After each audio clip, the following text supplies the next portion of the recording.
գույնը դա մի շատ կախարդական բան է, գույնը տրամադրություն է, գույնը մարդու ներքին աշխարհ է,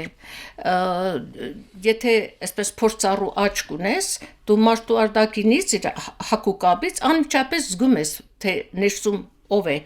երբեմն որ ասում են, թե այս մարդուն այս հագուստը չի սազում, դա նրանից է, որ իր ներքին էությունից չի գալիս, երբ կարդում ես Թետչերի հուշերը, ինքը շատ մեծ տեղ էր տալիս արտաքինին եւ միշտ ասում էր արտաքինը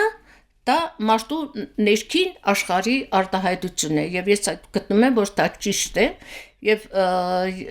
երբեմն երբ կողքից լսում եմ որ նայքլը այս մգշճանն էս ինչ գույներ է հագնում այդ տարիքին բայց տարիքը ընդհանրապես կապ չունի գիտեք տարիքը կարող է իմ մարմինը ինչ որտեղ տարիքի հուշել տա ոտքս ցավի թևս ցավի բայց ցավը նա է որ մարմինդ կարող է ընդունի տարիքը բայց սիրտը թոքից չի ընդունում եւ այս երկու հակամարտությունները միշտ կան իրար հետ իսկ ես աշխատում եմ երկուսին հաշտեցնել որովհետև ես իրավունք էլ չունեմ այդպեսին չլինելու, ես դա միդումնավոր չեմ անում, դա իմ ներքին պահանջն է, որովհետև այդքան երեխաներ, այդքան երիտասարդներ ինձ են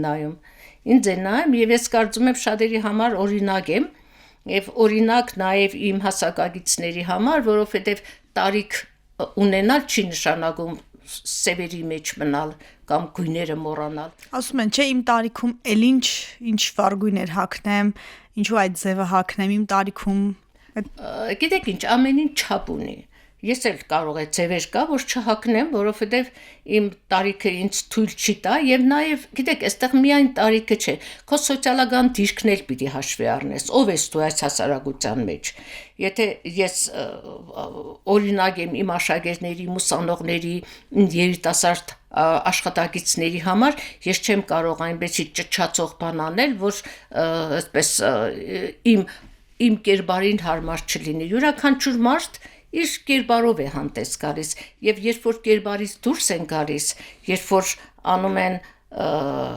չափից այն կողմ, դա արդեն չի նայվում։ Տեսեք, մարդուն ասում են շատ ճաշակավոր է, իմ հարցերին էլ են ասում, ինչ է նշանակում ճաշակ։ Ճաշակը դա չափի զգացողություն է։ Գույնի զգացողությունն է։ Տեսեք, այդ չափի զգացողության մեջ մտնում է եւ գույնի զգացողությունը,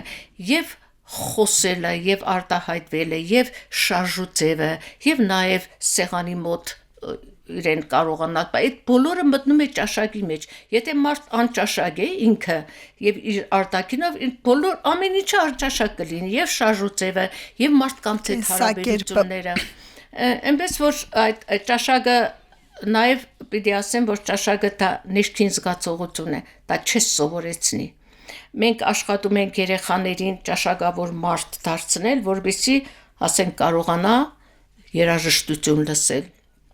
Դրա համար մեր կենտրոնում, երբ երեխաները աշխատում են, անպայման երաժշտություն է միացրած, մի օր դասական այսինչ գործն է միացրած, մի օր ժողովրդական այսինչ բաներ, տարբեր մի օր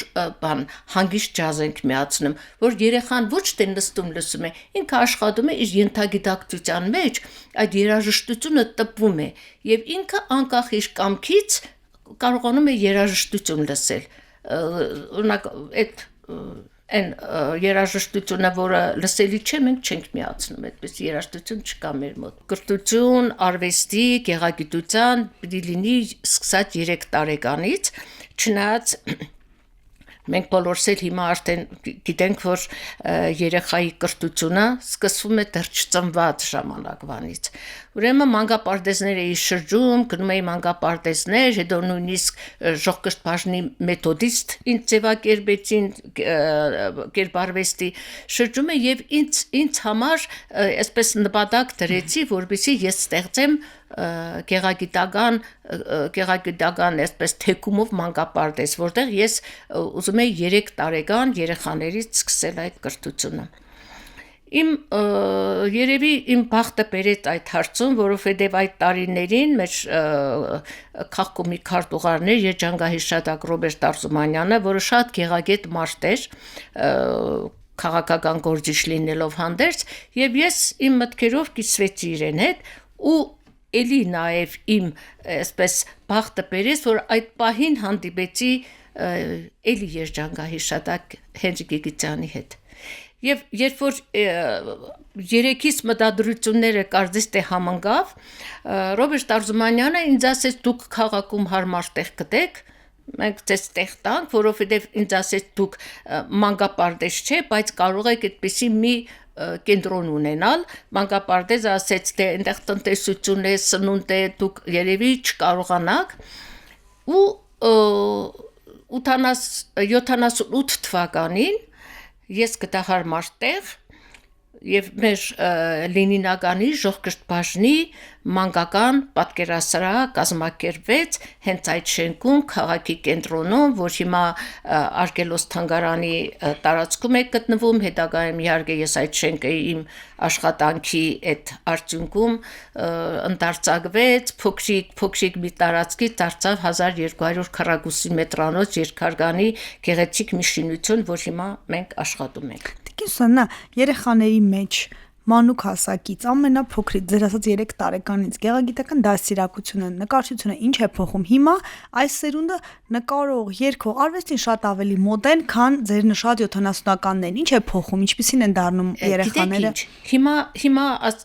շատ ծնողներ երեխաներին ամեն տեղ տանում են, վազեցնում են եւ բարի, բայց դրա այն խոր իմաստը հատկապես նկարչության ինչն է, օրինակ ասենք 3 տարեկան երեխան սկզբում ճիշտ մի հատ մեջբերում անեմ մի բանից, որ ես սկսեցի, շատերը սկսեցին քննադատել ինձ, նույնիսկ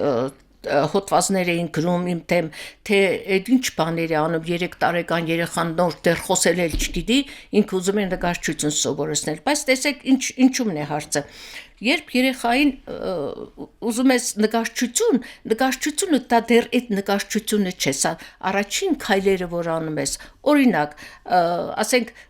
երկրաչափական առարկաներ տարբեր գույների կտրատում ես, չէ, թղթերով, ասում ես սա շրջան է, այս շրջանը ինչ գույն է, երեխան ուրեմն սովորում է եւ երկրաչափական ձևերն է սովորում, եւ գույներն է սովորում, եւ հաշիվն է սովորում, եւ դրա հետ զուգահեռ լեզուն խոսել է սովորում, եւ հետո կամած մեր նպատակը ինչն է, օրինակ գեղագիտական կենտրոնների նպատակը, մենք չենք պատրաստում պրոֆեսիոնալ նկարիչներ, երգիչներ, մենք ընդհանուր գեղագիտական կրթություն ենք տալիս, այսինքն ինչ է գեղագիտությունը, գիտություն է գեղեցկության մասին, երեխային մտցնում են գեղեցկի աշխարհ, այդ երեխան քայլում է այդ գեղեցկի աշխարհով, ձեռքը բռնած դու տանում ես, զուգահեռ նա երաժշտություն է լսում, ներկայացումներ է նայում, պարում է, երգում է, նկարում է եւ երեխայի մեջ ձևավորվում է գեղեցիկը ընկալելու, գեղեցիկը գնահատելու հատկություն, դա այն է, երբ մարդ եթե որևէ բանի գեղեցկությունը զգում է, օրինակ ասենք ճարտարապետական կոթողի գեղեցկությունը զգում է, հասկանում է, որ դա գեղեցիկ է, նա երբեք այդ պատի վրա չի խզմզի, երբեք չի փչացնի, այսինքն երբ ճանաչում է երեխան գեղեցիկը, պահպանում է, սիրում է, իսկ գեղեցիկն ինչ է, գեղեցիկ ինքը բարությունն է, բարություն, որ աշխարհում հիմա անչափ պակաս է, որի պակասը մենք զգում ենք։ Տիկին Սոնա, դուք հենց եկաք, ես հենց գեղեցկությունը ձեր մեջ տեսա, գույների մեջ տեսա, գեղեցիկը դուք ձեր արթուզարդին, արդյոք ժամանակ հատկացնում եք, որ այդպես գեղեցիկ լինեք, տարածող լինեք, կրող լինեք եւ տարածողը։ Չասեք, որ այդպես չէ, ես արդեն մեր բար գույները շատ հավանեցի։ Չեմ ասի, ինչի համար, որովհետեւ իմ արտակինը իմ ներկապնակն է, ոնց որ իմ գույներն են, իմ նկարչության, իմ արտակին իմ ներկապնակն է, երբ ես իմ զգեստապահրանը բացում եմ,